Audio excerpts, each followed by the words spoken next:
안녕하세요. 저는 웹성능 최적화 스터디 4주차 이미지 최적화라는 주제로 발표를 준비한 보리입니다. 박수 주세요. 감사합니다. 목차 보시면 제가 오늘 어떤 얘기를 할지 조금 감을 잡으셨을 것 같은데, 제가 이미지 최적화를 주제로 잡은 이유는 이게 약간 쉬운 영역이지만 무심코 지나치기 쉬운 영역이라고 생각해서 오늘 발표를 통해서 이런 방법들이 있다는 점 인지했으면 좋을 것 같아서 이 주제를 정했고요. 그리고 이미지가 많이 사용되는 서비스면 비교적 간단한 방법으로 밑에서 설명하겠지만 큰 효과를 얻을 수 있기 때문에 선정했습니다. 그리고 지난주에 모 멤버께서 우리도 이제 모바일 퍼스트로 가야 된다라는 말을 하셨는데, 그걸 생각하면 데스크톱하고 비교했을 때 모바일 기기의 성능이 조금 더 떨어지고, 그리고 모바일에서는 와이파이 말고 데이터를 쓰는 사용자도 있잖아요. 그래서 그런 걸 생각하면 이미지 최적화를 하는 게 중요하다라는 점을 말하고 싶어서 이미지 최적화를 주제로 선정했습니다. 목차 보시면 제가 오늘 이미지 최적화에서 어떤 부분을 중요하게 봐야 되는지 크게 4가지로 나눠서 설명을 할 거예요. 그래서 이 4가지만 잘 기억하셨다가 나중에 개발하실 때 잘 써먹으셨으면 좋겠습니다. 첫 번째는 언제 이미지를 로드할 건지인데요. 이걸 왜 넣었냐면 항상 페이지 로드할 때 그 안에 있는 모든 이미지를 불러올 필요가 없기 때문에 적절한 지연 로드를 사용하는 걸 권장하고자 2가지 기법을 소개해 보겠습니다. 첫 번째는 이미지 태그에 넣는 로딩 레이지고, 이게 사실 제일 간단하죠. 브라우저 레벨에서 지원하는 지연 로드 기법을 사용하려면 저 로딩 레이지만 추가하면 되고, 좀 속성이 있으면 이제 뷰포트 근처에 도달하면 그때 이미지 로드를 시작하는 방법이기 때문에 간편합니다. 근데 이제 여기서 제가 거의 도달이라는 글자에 볼드 처리를 해놨는데, 그럼 저 기준점이 어떻게 되느냐가 궁금해서 조금 찾아봤는데요. 저기 웹.dev 문서에 가보면 이미지가 로드되기 전에 이 표시 영역에 얼마나 가까워야 하는지 이걸 사용자가 정할 수 있느냐라는 질문이 있어요. 근데 보시면은 이 값은 사용자가 임의로 변경할 수 없고, 지금 밑에 예시는 크로미움 소스에서 확인한 기준점 값인데, 하나만 해석해보면 제일 밑에 네트워크 상태가 4G일 때 2500픽셀 근처까지, 지금 뷰포트에서 2500픽셀 떨어진 그 이내에 있는 리소스는 미리 로드한다 라는 걸로 해석할 수 있습니다. 그리고 네트워크 상태가 좋으면 이미지를 빨리 불러올 수 있으니까 이 이니셜 값이 작은 걸 볼 수 있죠. 2G나 3G에 비해서 그렇다고 합니다. 그래서 네트워크 상황이나 이미지 유형에 따라 이 값은 달라지고 사용자가 변경할 수 없기 때문에 간편하지만 약간의 아쉬운 점이 있다는 점. 한 가지만 더 얘기해도 돼요? 네, 두 개 얘기해도 되는데. 아, 그래요? 네. 두 가지까지는 없어가지고. 네, 말씀하세요. 죄송합니다. 제가 블로그 최저가 하면서 한 건데, 백그라운드 이미지 있잖아요. 네. 걔는 쓰면은 안 좋아요. 이미지가 느리게 로딩이 돼가지고. 그러니까 레이지 저런 것도 못 쓰잖아요. 아, CSS로 넣을 그런 게 때는 없더라고요. 맞아요, 안 돼요. 이거 이미지 태그에만 되는 거라. 그리고 CSS가 로드가 되고 나서 이미지를 로드할 수 있어가지고 이미지를 img 태그로 로드하는 것보다 한 단계 더 거치고 이제 워터폴이 생기니까 데이터가 더 느리게 가져와지더라고요. 역시. 그래서 그것 때문에 라이트하우스 몇 점 까여서 제가 그 백그라운드 이미지로 했던 거를 전부 다 바꿨어요, 이미지 태그. 근데 그걸 SVG를 백그라운드 이미지로 해가지고 그거를 클릭 패스 해가지고 그 그라디언트를 적용을 시킨 거였는데, 그래서 SVG로 바꾸고 SVG에다가 SVG 그라디언트로 바꿔서 했거든요. 그것 때문에 저 너무 힘들었어요. 네. 질문 하나. 네, 하세요. Next.js에서 네. 이미지 태그 있잖아요. Next.js에서 적용하는 이미지 태그. 네. 그걸 쓰면 저기 자동으로 되는데 그런 최적화. 넥스트에서 이미 최적화를 일부 해준다고 알고 있는데 된다고 펠카가 말했네요. 역시 넥스트 다리는 다르다. 근데 넥스트는 레이지 이런 느낌이 아니고 그것도 지정할 수 있을 건데 플레이스 홀더가 있죠. 플레이스 홀더 있고, 그 다음에 프리로드 해주고, 그 다음에 이미지 그 사이즈도 최적화해주고, 건대도 최적화해주고, 여러 가지 많이 할까요? 알아서 해주는 게 많더라고요. 걔는 폰트도 뭐 해주던데?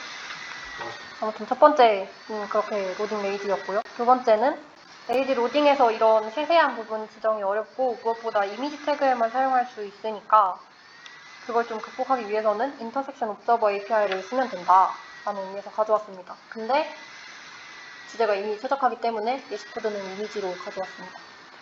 이 API를 사용하려면 객체 생성해서 관찰 대상 지정하면 되는데 진짜 간단하게만 짜본 코드거든요, 이게. 보시면은 이미지에다가 이미지 래프를 달아놨고 소스를 바로 넣은 게 아니라 데이터셋 특성에다가 이미지 URL을 넣어준 뒤에 이 인터섹션 옵저버 객체가 이제 인터섹팅이 true일 때 그때 이제 그 이미지 URL을 이미지 태그의 src에 넣는 방식입니다. 그리고 로드 한번 했으니까 스크롤 내렸을 때 로드 했으니까 이제 위로 올라갈 때 다시 로드 안 하도록 관찰 중지를 한번 해주는 코드고요. 이미지에선 이렇게 사용하고 보통 이제 이미지 최적화 아니고 무한 스크롤 같은 데도 사용할 수 있는데 그건 저희가 숨쉴때에서 이미 했기 때문에 링크만 달아뒀습니다. 여기까지 이미지 지연 로드에 대한 2가지 기법 소개해드렸고요. 하실 말씀 있나요? 네. 네, 2가지 말씀드렸잖아요. 네, 그럼요. 그래서 제가 로드 넥스트 얘기하면서 생각이 난 건데 네. 그 HTML 이미지 태그에 보면은 fetch priority라는 어트리뷰트가 있어요. 걔를 하이로 설정하면 브라우저가 그거를 우선으로 로딩을 하거든요. 로우로 설정하면 낮게 나중에 로딩을 하고요. 오토로 설정하면 자동 로딩을 하고요. 그래서 필요한 중요한 이미지는 하이로 설정하시는 게 좋겠죠. 네, 그러면 LCP를 개선하는 데 도움이 됩니다.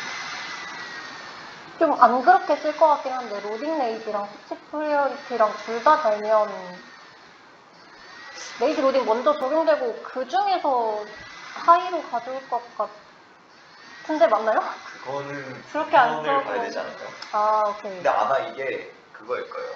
레이지는 사실 그거잖아요. 한 번에 그럴 때 그 트래픽을 줄이려고 맞아요. 필요 없는 거 안 하려고 로딩을 지연시키는 건데 얘는 이제 프리로드 할 때 네, 쓰는 거니까 아마 적용이 안 되지 않을까요? 피치 프라이어티 제 예상 LCP 얘기를 하셔서 딱 한마디만 덧붙이자면 그 뷰포트 안에 초기 뷰포트 안에 있는 이미지에는 이 레이지 로딩 쓰시면 안 됩니다.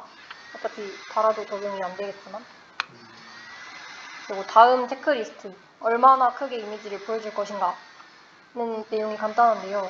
화면에서 만약에 극단적으로 막 10 곱하기 10 사이즈로 보이는 이미지인데 이걸 저희가 뭐 1000 곱하기 1000 픽셀짜리 원본을 가지고 있을 필요가 없잖아요.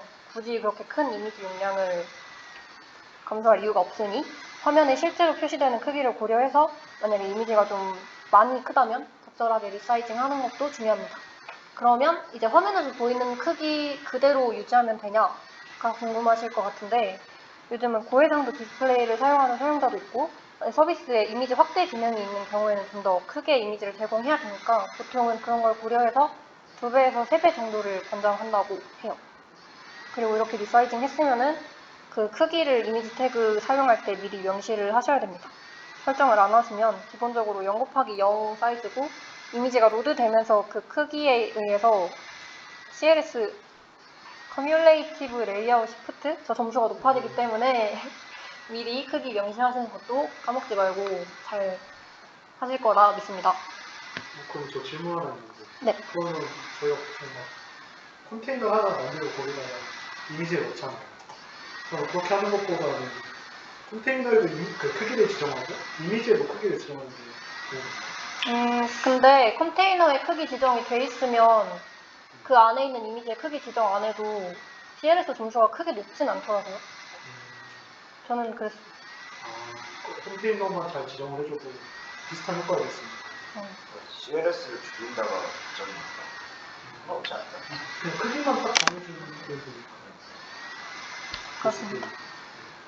오늘 질문이 많아서 설득한 식은땀이 날 것 같은데 마저 잘 해보겠습니다. 다음은 어떤 형식의 이미지를 사용할 건가? 이제 저는 약간 피그마에서 이미지 추출하고 이럴 때 그냥 무심코 PNG 냅다 사용한 경우가 많아서 여기 넣어봤어요. 요즘은 웹피나 AVIF 같은 차세대 이미지 형식이 많이 있고 특히 AVIF의 경우에는 작년에는 웹피에 비해서 브라우저 호환성이 좀 안 좋았는데 올해는 그래도 많이 나아졌더라고요. 작년에 비해. 그래서 제가 사실 원리를 가능하면 설명해볼까 했는데 알아보다 보니까 이 압축 알고리즘에 대한 내용까지 설명하면 1시간 얘기해야 될 것 같고 사실 이해도 100% 못해서 여기는 참고 자료 남겨놨습니다. 어쨌든 전통적인 이미지 형식보다 더 발전된 압축 알고리즘을 쓰니까 용량이 작다라고 생각하시면 될 것 같아요. JPG랑 PNG는 다들 아시지 않나요? 그쵸? 다들 뭘요? 어떻게 압축하는지? 네. 아, 차이냐? 오케이. 아무튼 그래서 이런 차세대 이미지 형식을 사용하면 용량 절감을 할 수 있는데 대신 이 차세대 이미지 형식이 브라우저 호환성이 이제 JPEG이나 PNG보다 좋지 않기 때문에 항상 이제 대체 이미지 염두를 두셔야 됩니다. 제가 위에서 AVIF 이미지를 추천했는데 단적으로 이 이미지 형식의 iOS 지원을 보면은 이게 캐나이 유즈에서 캡처한 건데 iOS 16 미만은 지원이 안 되거든요. 그러니까 저처럼 아이폰 7을 쓴다든가 아니면 그냥 고의적으로 OS 업데이트 안 했다거나 하면 이제 AVIF 이미지가 안 보이겠죠? 그렇기 때문에 항상 대체 이미지 제공을 해야 됩니다. 저는 그때 웹피로 했던 것 같아요. iOS에서는 웹피가 14부터 지원이 돼서 그 미만이면 막 아이폰 5 이 정도라 그 정도까지는 그냥 안 챙긴다 생각하고 웹피로 사용했었습니다. 건너 이런 거 같잖아. 누가 이걸 먹어요? 애플. 아, 애플. 저도 AVI 보고 싶은데 안 해주더라고요. 질문이 있어요. 네. 그 웹피를 쓰면은 네. 제 개인용 사이트에서 그 이미지 루딩 모델다가 있고 웹피로 그 피그마에서 웹피를 다시 다운받아서 바꿨는데 이미지 화질이 엄청 떨어지는 거예요. 웹피를 쓰면 원래 이미지 화질이 떨어진다. 근데 화질 조화가 그렇게 체감될 정도로 심한 거면 뭔가 다른 요인이 있지 않았을까요? 근데 웹피는 무슨 실수인데? 무슨 지 무슨 실수여서 뭔가 잘못한 거예요. 좀 그런 게 피곤하고 아니라 그날 좀 유독 눈이 피곤해서 안 보였을 수도 있어요. 신체 이슈. 그래서 그러면 대체 이미지 제공을 어떻게 하냐? 다들 아시겠지만 픽처 태그 사용합니다. 픽처 태그 안에다가 소스랑 이미지를 넣어두면 브라우저에서 일치하는 요소 하나 선택해서 이미지를 결정하기 때문에 그리고 만약에 일치하는 요소가 없으면 그때 풀백으로 이 이미지 태그에 있는 src 속성이 선택돼서 이미지 로드가 됩니다. 근데 이러면 이미지 태그 하나 넣던 자리에 픽처 넣고 소스 넣고 이미지 넣고 해야 되는 게 좀 크기가 커지고 귀찮더라고요. 그래서 저는 보통 사용할 때 그 대체 이미지 제공용 컴포넌트를 하나 이렇게 만들어 놓고 이렇게 사용합니다. 보시면은 이거 사용할 때 대체 이미지를 소스 속성에 담아서 전달하면 이 안에서 이제 뿌려주는 방식이에요. 그래서 사용하시면 좋다. 대체 이미지를 잊지 마시길 당부드리며 마지막으로 넘어가겠습니다. 마지막은 어디서 이미지를 가져올 것인가인데요. 프론트엔드 코드 안에 이미지를 들고 있을 수 있지만 저희 손 쉴 때만 생각해도 CDN에서 이미지를 받아오잖아요. 그래서 이미지를 가져올 때 사용자랑 서버랑 가까워지니까 그 점에서 일단 장점이 있고 제가 위에서 리사이징이랑 형식 변경을 말씀드렸었는데 일부 CDN의 경우에는 그걸 URL 파라미터로 쉽게 사용할 수 있기 때문에 좀 더 간편하다는 장점이 있습니다. 대표적으로 클라우드 플레이어는 여기 URL 형식의 옵션 부분을 이런 식으로 바꿔서 크기 지정을 할 수 있어요. 근데 이게 모든 CDN에서 지원하는 건 아니니까 CDN을 사용하실 때 이게 지원되는지 확인 한번 해보시면 좋을 것 같습니다. 그리고 제가 사실 이 이미지 최적화를 주제로 다른 데서 발표를 했었는데 그때 CDN을 사용하게 되면 저 TTL 전략을 어떻게 세울 수 있을지 질문이 한번 들어왔었거든요. 제가 그때는 답변을 못했는데 그게 생각나서 한번 넣어봤습니다. 물론 서비스 성격이나 이미지 용도에 따라 좀 다르겠지만 이 TTL이 그러니까 다들 아시겠지만 설명하겠습니다. CDN이 오리진 서버에서 가져온 데이터를 얼마나 유지할 거냐인데 보통 단순하게 보면 약간 서비스 로고나 배경처럼 잘 안 바뀌는 거는 길게 설정하고 만약에 유저가 업로드하는 이미지고 수정이 빈번하게 일어날 것 같으면 짧게 설정한다 정도로 생각하면 될 것 같아요. 근데 용도만 따질 게 아니라 캐시 적중률 모니터링을 해서 본인 서비스에 맞는 정책을 수립하는 게 베스트다. 진리의 사바사. 캐시 적중률 같은 거는 그라파나나 데이터독 같은 모니터링 툴을 사용해서 볼 수 있다고 하더라고요. 근데 저는 데이터독밖에 안 써봤어요. 그라파나는 쓸 줄 모르고 혹시 써보신 분 있나요? 회사에서 들었어요. 둘 다 써요? 한 연구가 달라서 하나는 진짜 데이터독은 진짜 인프라 완전 백분 쪽 잉크로 그쪽 WTS 그래파는 이제 돈 만드시는 분들 살짝 어떻게 보면 엔드 유저에 가까운 그분들이 쓰는 건데 근데 그건 이제 서버 측에서 해줘야 되는 거야. 캐시트는 서버 측에서 가져야 맞아요. 그러면은 보통 사람들이 클플 아니면 클라우드 프론트 쓸 테니까 그걸로 이제 거기에 클라우드 워치 같은 걸로 감시하는 게 맞지 않을까. 그리고 한 가지 말씀드릴 게 있는데 클플 무료 버전을 쓰시면 안 쓰는 것보다 느려질 수 있습니다. 왜요? 클플 무료 버전은 ICN으로 모두가 안 가요. ICN이 인천이거든요. 인천이요? 근데 클플이 한번 기사가 났었던 적이 있는데 그 뭐지? 그 통신사랑 싸워가지고 우리나라가 방사용료가 엄청 비싸잖아요. 그래서 그 뭐지? 클플 CEO가 얘기한 건데 일본에 비해서 데이터 용량 대비 이 내는 비용이 120배인가? 100배인가? 100배 이상이었어요. 그래서 어쨌든 그래서 클플에서 인천으로 이제 데이터를 서빙을 하면 최상성이 안 나오잖아요. 그래서 전부 다 클로드. 그래서 느려지는. 그래서 클플 그 보면은 클플 써보셨나요 혹시? DNS 안 써보셨어요? 클플 보면은 웹사이트 도메인을 연결할 때 레코드 A 레코드라고 해가지고 IP를 이제 도메인에 연결할 수 있잖아요. 그럼 거기 보면 오른쪽에 보면 클플 주황 색깔의 로고가 있어요. 그래서 그거를 껐다 켰다 해서 클플 서버를 통할지 말지 설정을 할 수 있거든요. 그래서 그 만약에 서버 오리진이 한국이고 그리고 한국 사람들이 자주 쓸 거면은 클플에 그거를 꺼놓는 거를 추천드립니다. 네. 그래서 뭐 애초에 뭐 클라우드 프론트 이런 CDN 쓰면은 클플을 켜놓을 필요 없고 그리고 보통 이런 거 하실 때는 진짜 뭐 서비스를 한다든지 5월 블로그 같은 거일 텐데 깃허브 페이지 같은 경우는 MS 애저에서 돌리기 때문에 한국에서 갈 거여서 클플을 끄는 게 좋고 그렇죠.